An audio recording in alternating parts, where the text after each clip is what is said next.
예, 안녕하세요. 펀드 투자 상담사 실전 유형 문제 풀이를 담당할 강사 윤업중이라고 합니다. 여러분들 이제 기본서로 공부 다 많이 끝내셨죠? 그래서 많이 다들 공부 끝내셨으리라고 생각을 하고 제가 이제 문제를 풀이를 진행을 하도록 하겠습니다. 그래서 저희가 이제 그 문제 풀이를 하는 의의는 기본서만 보고 책만 보고 책에 있는 것만 외우고 이거 있구나 하면서 이렇게 외우고 하더라도 막상 시험에 가보면 적용을 못할 경우가 있습니다. 그런 경우가 굉장히 많죠. 그래서 이제 공부 잘 하시는 분들은 이렇게 가만 보면 어떤 그 책의 내용을 읽는 것 그것도 중요하지만 그것보다 문제를 많이 푸는 문제풀이에 더 시간을 많이 하시는 분들이 시험 점수가 더 좋은 경우를 많이 보게 되고요. 그런 의미에서 저희가 이제 문제풀이 시간을 갖도록 하는 걸로 하겠고요. 문제를 푸는 중간에 물론 이제 답도 중요하죠. 저희가 답도 중요하지만 지금 이제 이 문제는 이거 문제를 푼다고 해서 또 반드시 실전 문제를 잘 푼다라는 그런 보장은 없는 거죠. 또 여기 있는 문제가 실전 문제에 반드시 또 나온다는 보장도 없고요. 그럼 이제 어떻게 하면 되겠습니까? 문제를 풀 때마다 답 말고 답이 아닌 것들, 왜 답이 아닌 것인가 그렇게 해서 반드시 알아보셔야 되고요. 그 다음에 이제 어떤 문제가 나왔을 때 그 문제에서 끝나는 게 아니라 그 주변의 문제들, 그 주변에 어떤 문제들이 있었고 그 문제에 관련된 총체적인 내용이 어떤 것이었고 이런 것들을 한 번 더 학습하면서 그런 이 강의를 같이 진행을 하는 그런 시간을 갖도록 하겠고요.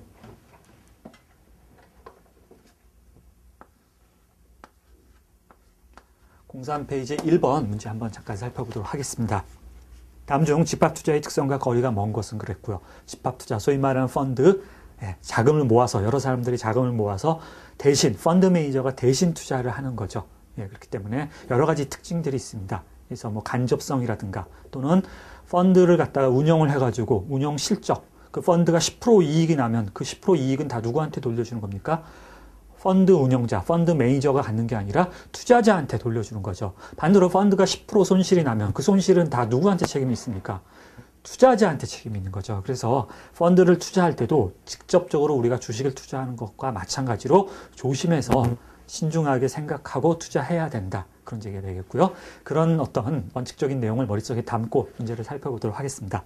다음 중 집합투자의 특성과 거리가 먼 것은 그랬고요. 1번 집단성, 2번 간접성, 3번 재산의 분리, 4번 확정 배당의 원칙, 1, 2번 집단성, 간접성은 맞는 얘기죠. 여러 명이 합쳐서 집단적으로 뭔가 돈을 만드는 거죠. 집단적으로 돈을 투자하는 거고 간접성은 자기가 직접 투자하는 게 아니라 위탁, 펀드 매니저가 대신 투자를 해주는 거고요. 재산의 분리가 어떤 의미가 되겠습니까? 저희가 말하는 소위 말하는 이 펀드를 집합투자라고 그러죠. 이 집합투자를 운영하는 사람을 집합투자업자라고 하는데 이런 업자도 자신의 돈이 있겠죠. 자기 돈이 없이 뭔가 사업을 하지 못하니까.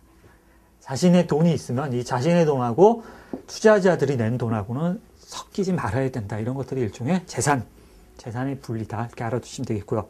그래서 당연히 재산이 분리돼야 되고요. 네 번째, 확정 배당의 원칙. 이게 틀린 얘기죠. 펀드 확정적이지 않죠. 주식이 떨어져서 펀드가 운용 실적이 나쁘면은 역시 주식과 똑같이럼 손해를 봅니다. 그렇기 때문에 확정 배당의 원칙. 4번이 틀린 얘기가 되겠고요. 2번 한번 살펴보도록 할게요. 2번 보기 전에 그 아래 보면 해설 아래에 여러 가지 박스에 대한 그 박스에서 직접성, 간접성, 재산의 분리, 그 다음에 실적 배당의 원칙 이런 것들이 나와 있습니다. 한번 다시 살펴보시고요. 집합투자의 장점과 거리가 먼 것은 2번 나와 있습니다. 그래서 소액투자도 가능하고요. 그 다음에 분산투자, 편리한 투자 이런 것들 다 가능합니다. 장점이 되겠죠. 하지만 2번 보면 운영실적의 집합투자자 귀속. 그래서 집합투자자라는 의미는 집합투자, 펀드를 집합투자라고 하는데 집합투자 잘하는 것은 의미적으로 이런 식으로 집합투자 이런 형식적인 어떤 그런 펀드의 실체 또는 이런 거를 운영하는 업자 이런 식으로 여러분들이 개념적으로 생각을 하시면 되겠고요. 운영 실적은 누구한테 있는 거라고 했습니까? 제가 다 우리한테 있는 겁니다. 투자자 본인. 그래서 운영 실적은 집합 투자자가 아니라 다 우리한테 있다. 투자자 본인한테 있다라는 겁니다. 그래서 2번이 장점과 거리가 먼 그런 얘기가 되겠고요. 3번 한번 살펴보도록 하겠습니다. 다음 중 집합투자의 특징으로 옳지 않은 것은 계속해서 저희가 집합투자, 펀드에 관한 내용을 다루고 있고요.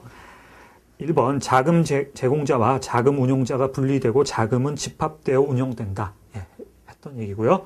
두 번째, 자산 유동화 계획에 따라 금전 등을 모아 운영 배분한다. 예, 좀 아리송한 문구가 나왔습니다. 예, 맞는지 틀린지 좀 잘 모르겠죠. 자산 유동화 계획에 따라, 자산 유동화 계획.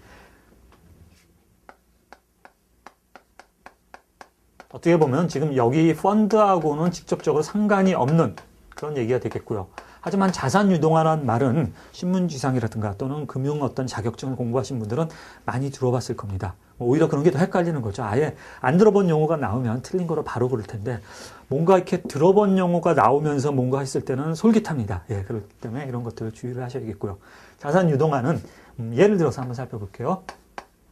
A가 어떤 은행한테 빚을 졌다고 칠게요. 빚을 졌습니다. 돈을 빌렸다라는 의미죠. 예, 돈을 1,000만 원 빌렸고요.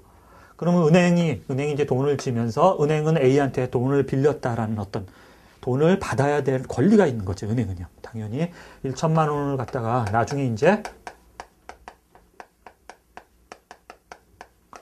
일종의 일반적인 회사로 비유를 하자면 매출 채권이랑 비슷한 개념이 되겠죠. 그런 채권을 갖고 있는 거죠.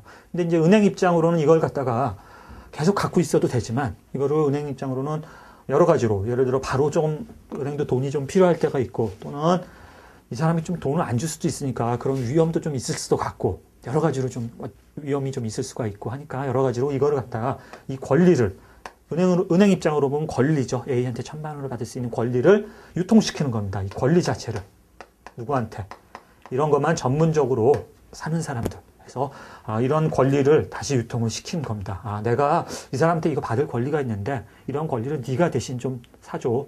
그러면서 대신 네가 위험도 좀 떠안고 이런 식으로 뭔가 현재는 원래 둘만의 이런 어떤 계약 관계인데 이 계약 관계 자체를 시장에 유통시킴으로써 이런 시장이 형성이 되는 그래서 자산이 이런 식으로 뭔가 유동화를 된다.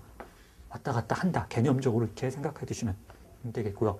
대표적으로는 이제 이런 것보다는 제가 이제 개념적으로 말씀드렸고 부동산에 관한 그런 것들을 유동화를 많이 시키죠. 부동산에 대한 것들을 유동화를 많이 시킵니다. 그래서 이런 시장들이 선진국으로 갈수록 많이 커져 있고 우리나라도 지금 커지는 과거에는 없었었는데 지금은 이런 기법들 여러 금융 기법들이 탄생해서 많이 커지고 있는 그런 얘기가 되겠고요. 그래서 자산 유동화 저희가 꼭 어떤 이 시험뿐만 아니라 여러 가지 금융에 관련된 그런 것 중에서 반드시 알아두셔야 할 그런 개념들이 되겠고요. 그래서 2번 자산 유동화 계획에 따라 금전 등을 모아 운영 배분한다. 이것은 저희가 틀린 답이 되겠고요. 펀드는 이런 식으로 뭔가 이렇게 유동화를 시키지 않습니다. 이런 펀드에 딱 있으면은 이걸 갖다가 계속 운용을 하는 거지. 이거를 중간에 누구한테 이런 식으로 이렇게 넘기고 유동화 시키는 게 아니죠. 집합투자업자가 자기의 책임하에 딱 뭔가를 하는 그런 겁니다. 유동화되는 게 아니다라는 거 알아두시면 되겠고요. 자, 4번 한번 살펴볼게요. 전문 투자자만을 대상으로 하는 표준 약관을 제정하는 절차로 옳은 것은 그랬습니다. 그래서 두 번째 선택지에 보면 금융위원회 7일 이내 사후 보고가 되겠고요. 그래서 어떤 이러한 숫자 같은 경우들이 가끔 5일, 7일 또는 퍼센트 이런 것들이 나오는 문구가 있습니다. 그래서 굉장히 많죠. 사실상 그렇기 때문에 그런 것들 좀 주의 깊게 보셔야 되겠고요. 더군다나 이제 사후보고인가 사전보고라든가 이런 용어들도 알아두셔야 되겠고요.